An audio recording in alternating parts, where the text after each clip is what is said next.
C'est l'heure de l'interview d'actualité. Maya, vous recevez ce matin Maxime Hayes, porte-parole de Stop Homophobie. Bonjour Maxime Hayes. Bonjour. Merci d'être avec nous ce matin. Je voudrais pour commencer vous montrer une image, celle de ces arcs-en-ciel recouverts au sol d'une épaisse résine noire devant une école maternelle à Lyon. C'est la rue des Enfants qui devait être inaugurée mercredi. Il se trouve que parallèlement, des plaintes avaient été reçues par la mairie ces derniers jours et maintenant de personnes qui percevaient ces arcs-en-ciel comme des drapeaux LGBTQIA+. Ça vous inspire quoi ? C'est pas surprenant, évidemment c'est choquant. C'est une peinture sur un trottoir. Les enfants voulaient mettre de la couleur. Voilà, est-ce que ça mérite qu'on s'y intéresse et qu'on soit aussi haineux vis-à-vis d'une peinture sur un trottoir ? Je ne suis pas très convaincu. C'est choquant, mais ce n'est pas surprenant dans le climat dans lequel on est aujourd'hui. On va en parler justement. Demain aura lieu la marche des fiertés à Paris, sous le slogan « Depuis 10 ans, mariage pour tous, depuis toujours, violence pour tous et toutes ». Est-ce que vous constatez, au sein de Stop Homophobie, une augmentation de cette violence homophobe ? Ou alors est-ce qu'on en parle peut-être davantage qu'avant ? Très clairement, et oui pour les deux questions. Oui. Nous, chez Stop Homophobie, sur 2022, on a reçu 2600 appels. C'est une augmentation énorme par rapport à 2021. Ça fait 7 appels par jour de victimes. Les chiffres du ministère de l'Intérieur, c'est plus 30% de violences LGBTophobes par rapport à 2021. SOS Homophobie constate la même chose comme Stop Homophobie, plus 30% de violences transphobes par rapport à 2021 aussi. C'est énorme. On est vraiment sur un climat délétère vis-à-vis de la population LGBTQIA+, et ça se retranscrit littéralement tous les jours. Il y a eu 2 jours, il y a eu un maire de Montreuil qui s'est fait agresser. Maire adjoint de Montreuil, effectivement. Maire adjoint de Montreuil, pardon, qui s'est fait agresser de manière homophobe. Moi, j'ai failli me faire agresser hier de manière homophobe. C'est-à-dire, expliquez-nous. Dans le métro. Dans le métro, je me suis fait interpeller par quelqu'un qui voulait pas, qui marchait tout droit. Je me suis un peu décalé, il ne s'est pas décalé, je me suis fait agresser. Alors, fort heureusement, rien ne s'est passé, mais des insultes homophobes, évidemment. C'est comme ça. Et malheureusement, nous, en tant Attendez, des insultes homophobes juste parce que vous ne l'avez pas laissé passer ? Je me suis écarté quand même. Ouais. Mais parce que lui a cru que tout le quai était à lui. D'accord. Voilà. Mais les insultes homophobes, je ne vais pas les dire ici, mais nous, chez Stop Homophobie, comme dans chez toutes les associations, on remarque la même chose. Il y a une vraie explosion de la violence, et c'est des violences qui sont de plus en plus violentes.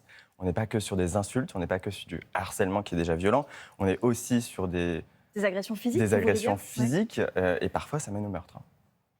Vous parlez aussi de cyberharcèlement, et je crois que malheureusement, vous aussi, en avez été victime. Bien sûr, oui. J'en suis toujours victime. Moi, ça fait depuis 2014 que je suis harcelé parce que je suis gay, que je suis out sur la question, et qu'en plus je milite contre les discriminations. Là on peut parler de justice, on peut parler de police. Ça a été très compliqué de déposer plainte. Je rappelle que c'est illégal de refuser une plainte dans quelconque commissariat que ce soit, pour quelconque motif que ce soit. Ça fait depuis des années qu'on attend un procès avec mes avocats. On ne sait pas ce que fait la justice. Et le problème, c'est que ça, je le mets en corrélation exactement avec ce qui se passe chez Stop Homophobie. On a déposé plus de 600 plaintes depuis la création de Stop Homophobie en 2013. En 2019, on a déposé 200 plaintes. Sur les 200 plaintes qu'on a déposées en 2019, seule une a abouti. Nous, heureusement, la majorité des plaintes qu'on dépose et qui aboutissent, on les gagne. Mais ça montre très clairement le manque de moyens dans la justice, et parfois une justice qui n'existe pas, une justice qui est défaillante, et des magistrats qui ne vont pas au bout de la chose. On parle du harcèlement. Le harcèlement, la loi, c'est 2 ans de prison, 45 000 € d'amende. Jamais cette loi, à ma connaissance, n'a été appliquée dans son entièreté. Aujourd'hui, en France, 2 hommes ou 2 femmes ne peuvent toujours pas se promener main dans la main ou s'embrasser dans la rue sans crainte. Oui, c'est vrai. Mais c'est tout à fait vrai. On est en 2023 et pourtant, c'est comme si ça n'avait pas évidemment évolué. Ça a un peu évolué. Soyons honnêtes, les chiffres de l'IFOP, le dernier sondage pour les moins de 26 ans, je crois qu'on est autour de 20% de personnes qui s'identifient comme LGBTQIA+, avec une augmentation des personnes qui s'identifient comme bisexuelles. Évidemment, quand on est dans un pays qui permet d'être qui on est et d'être protégé par le droit dans un état de droit, forcément, les personnes s'identifient comme telles. Mais derrière, il y a un regain de violence parce que tu as une extrême droitisation des discours, que ce soit dans la politique, dans les médias, même dans l'éducation nationale. Là, on se rend compte qu'il commence à y avoir un énorme débat sur parler d'identité de genre Alors aux écoutez, enfants. vous évoquez l'éducation nationale. Il y a un peu moins de 6 mois, Lucas, adolescent homo de 13 ans, a mis fin à ses jours. Il était harcelé à l'école. Cette semaine, une maman, Julie, a écrit une lettre ouverte au ministre de l'Éducation pour lui raconter le quotidien de son ado, son fils lycéen homosexuel. Elle évoque les insultes dans le groupe d'élèves, pas quotidiennes mais régulières. Les rendez-vous avec le proviseur qui lui dit que le problème, c'est pas l'établissement, c'est son fils. Elle veut le changer d'établissement. Au téléphone, on lui dit, par exemple, on lui demande si son fils est très maniéré ou un peu efféminé. Elle a réussi à le changer d'établissement et il a repris une vie normale. Mais est-ce que ça vous étonne, ces témoignages? Est-ce que vous en recevez beaucoup des témoignages de ce type-là? Alors, nous, on en reçoit. Évidemment qu'on en reçoit. D'ailleurs, cette maman, nous, on travaille activement avec Stop Homophobie pour justement l'accompagner juridiquement là-dessus. On ne laissera pas faire. Ce qui se passe, et je tiens à le redire, et je tiens à le redire pour cette maman et pour cet enfant, ce qu'a dit le proviseur est inacceptable. Et il faut qu'il soit condamné.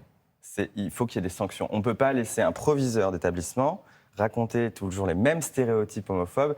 Il serait maniéré, c'est un problème. Pardon? Dans quel monde, en fait? On est en France, on peut être qui on veut, il y a le droit qui est à côté de nous. Enfin, à un moment donné, il faudrait se prendre du recul et mettre un peu les perspectives, et en tout cas, les lui rappeler à ce proviseur. Mm. Mais c'est pas étonnant. C'est pas étonnant. Est-ce que c'est à l'enfant de changer d'établissement plutôt qu'au harceleur de se faire sanctionner? Je pense plutôt que ce sont les harceleurs qui doivent être sanctionnés et l'enfant qui doit être protégé. Et en fait, ça montre qu'il y a un manque de formation et de sensibilisation dans tout le corps enseignant, dans tout le corps de métier de l'éducation nationale, et que le ministre de l'Éducation nationale doit prendre cette question, non pas à la légère comme il le prend aujourd'hui, mais avec gravité. Parce que derrière, c'est Lucas qui se suicide et il y en aura d'autres. Et il faut faire de la pédagogie, il faut se mobiliser. On va peut-être terminer sur une note positive. Cette année, des marches des fiertés ont eu lieu à Lons-le-Saunier, à Guéret, dans la Creuse, à Fécamp. Il y a 300 personnes qui ont aussi défilé à Mende, en Lozère. Il n'y a pas que les grandes villes qui se mobilisent. Est-ce que c'est aussi un motif d'espoir? C'est évidemment un motif d'espoir et moi je m'en réjouis et chez Stop on s'en réjouit évidemment. On lance la 2e édition de Fierté Rurale le 29 juillet à Chennevel. L'année dernière ça avait fait un carton plein, plus que ce qu'on attendait. Donc oui, ça évolue, même dans le milieu rural, dans les campagnes. Évidemment, il y a des personnes LGBTQIA+. Elles se sentent suffisamment à l'aise pour le revendiquer et demander plus de droits, parce que pour l'instant, je le rappelle, on n'a pas les mêmes droits que tout le monde. Hein. On ne peut pas marcher dans la rue sans se faire tabasser, etc. C'est bien, on s'en réjouit, mais il faut que derrière, ça suive. Il faut que ça suive côté politique, il faut que ça suive côté législatif, juridique, sensibilisation, etc. Et le dernier message que j'aimerais faire passer, c'est que les personnes qui ont le pouvoir aujourd'hui d'améliorer la vie des gens et d'améliorer la vie des personnes LGBTQIA+, et qui décident de ne rien faire et de ne pas combattre les discours d'extrême droite, intégristes et autres, il faudrait qu'ils se regardent dans le miroir, parce que nos vies méritent un peu mieux que leur silence. Le message est passé. Merci beaucoup Maxime Ellis.